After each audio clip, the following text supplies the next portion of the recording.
Our feature brought to you by the folks at Guaranteed Industries. Still got time. Can or heat pump or furnace to keep you warm through the rest of the winter, and there is winter left.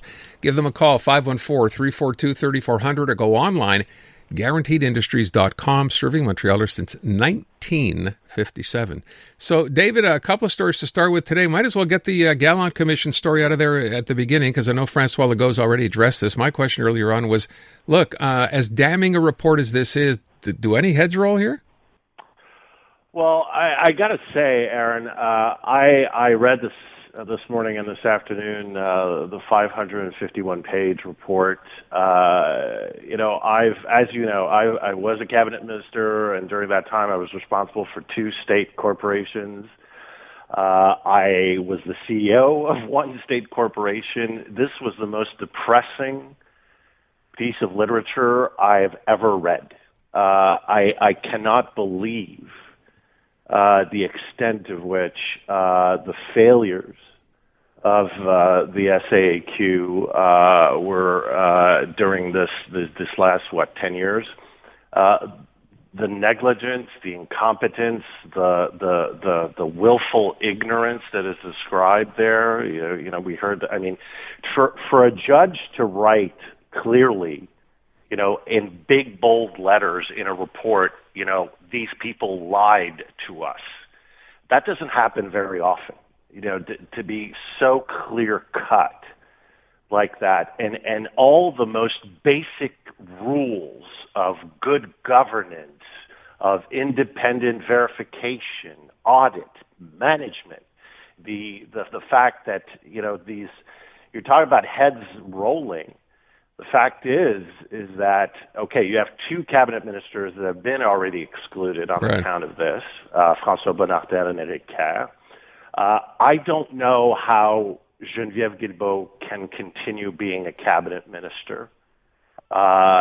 She blatantly said that she didn't know anything until basically last year, and this is clearly demonstrated in the report by an overwhelming set of facts that she knew what was going on, at least in 2023, even as late as the end of 2022. So in terms of the CEOs and the board members, they've already been cleared out. But the real scary thing to me is that it is the Legault government that hired all these people, that hired these ministers and these staffers who didn't do their job, granted, starting at the end of 22, because they didn't know before. It is the Legault government that hired these CEOs and these board members that did not do their jobs, and in turn, those CEOs hired the vice presidents and the directors that did not do their job. For goodness sake, Aaron, for example, this all started... Just to give you one example that came out, and I didn't hear a lot of reports, but for me, from my perspective, it's so huge. The first call for tenders, the bid that was ultimately accepted was 50% higher than the highest projected cost, and they still went ahead with it. Now, anybody that has run a business in government or outside government, if you go for requests for proposals, call for tenders, and it comes back 50% higher or more than your highest projection, you go back to the drawing board. Right. You don't give the contract. And everything else, go on and on and on. There's literally 500 pages worth of these examples of just blowing through the most basic rules of government. Even Judge Gallant had to say, in terms of recommendations, if we just applied basic management and business governance rules that are taught everywhere in the world in business schools, this would not have happened. And he even had to say, I'm going to have to recommend being honest? That's what he actually said in his press conference, this morning. So in terms of heads rolling, my biggest concern, my profound fear, is are there any more of these examples going on right now within government? This shakes the trust in the basic running of the government. We know that in the healthcare system, they're going through the same problems with their system, and that is the cost overruns. They had to actually stop everything to go back to the drawing board. where is the competence, the verification, the independent internal audits that are supposed to happen in every type of development project? So that's the real fear. In terms of heads rolling, I mean, the government, if an election were held tomorrow, this government would not elect one single M&A. Yeah. So, I mean, the political price has been paid, but there's still the fallout within our government, and that's scary. What kind of reforms, what kind of insurances do we have that we have competent, honest people running our, because the Quebec government is almost $200 billion a year in expenditures. I mean, think about this.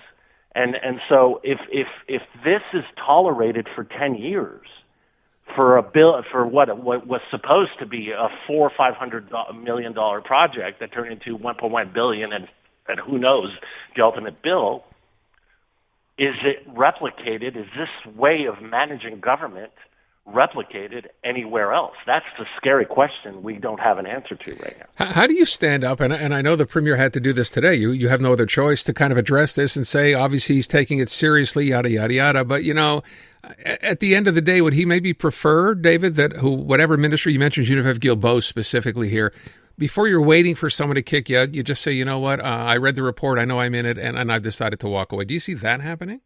I doubt it. I sincerely doubt it. Okay. I don't see it happening. What I would see maybe is most probably whoever wins the leadership race between Christine Fréchette and Bernard Dréville, there's going to be a cabinet shuffle. It will be symbolic because the government is basically, its time is up, but there will be a cabinet shuffle. I'd be very surprised if Genevieve Guilbault gets a nod in the next cabinet of the new premier. All right, let me move on to talk about one of the other provincial Liberal parties, and I think we have Monsef Daraji on just after 5:30. But so Charles Milliard, again, finally, the worst. I don't want to say it's the worst kept secret. We knew this was coming for a while now. Mm-hmm. He is officially the leader of the provincial Liberal Party. There is some question as to whether here would have been a perfect opportunity today, given what came out from the Gallant Commission, to stand up and kind of let people know, because I know we saw a survey this morning suggesting that I think 2/3 of Quebecers don't even know who this guy is, yet we've heard nothing. I know, and there's a growing concern within Liberal ranks because look, as you said, we've known that he would become the leader. I mean, almost since December, realistically, and he has done nothing really to define himself. We don't know his brand. I mean, political leaders have to develop their own brand. The Quebec Liberal Party currently does not have a brand. And so for his speech yesterday was very bland, generic. It could have been something written by ChatGPT. Yeah. There's no real concrete proposals. And when you're talking about, yes, he is unknown, but there are ways to defeat that. I'll give you one recent example in politics. Zoran Mamdani, the mayor of New York. I mean, this guy was unknown 4 or 5 months ago, a complete unknown. Decides to run for New York mayor. But what he did, he came out strong on defining his issue and connecting with real kitchen table problems that ordinary New Yorkers had, and that completely, pushed him out ahead of the pack. Right. And so on affordability. And I see Milliard, he has 5 priorities. He calls himself a federalist, a nationalist, and a regionalist. He's not, he doesn't really have, and it's surprising because he basically started running for this job at the end of 2024.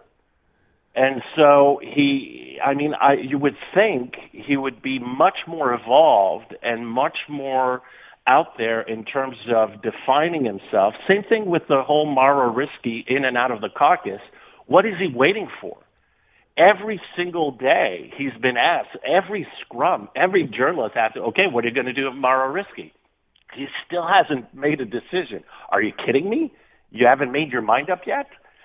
It's the type of thing. It's like a Band-Aid. You rip it off in one fell swoop. You don't Go slowly. It hurts you so many times for nothing. So he has to get his communications game in gear because he's really wasting a lot of opportunities to really define his brand and score some points with Quebecers. David, is he getting bad advice? I really don't know. You know, I don't know if it's bad advice. I think it's his style. He has this type of style that is, you know, more cerebral, and you know his political hero is more Robert Bourassa. But at the same time, we're in 2026, not in 1970. Yeah. And the thing is that there are certain things in political communications and political branding that you need to put forth. And I get the sense that, you know, 6-7 months away from a political campaign, he is wasting a lot of time in trying to establish himself and establish that he is a fighter and he's going to fight for Quebecers, especially those priorities that are currently being ignored by both the PQ and the CAQ. We'll leave it at that. David Heurtel. David, thank you so much. Have a great week. You too. I'm Dylan Playfair. And I'm Tyler Smith. We're putting loneliness in the penalty box by talking to some of our favorite athletes about the importance of friendship. This is Bromance. Bromance is brought to you by Charm Diamond Centers, proudly Canadian-owned and operated. Charm has been part of your love stories and bromances for over 50 years. And you can find Bromance on the iHeartRadio network or wherever you get your podcasts.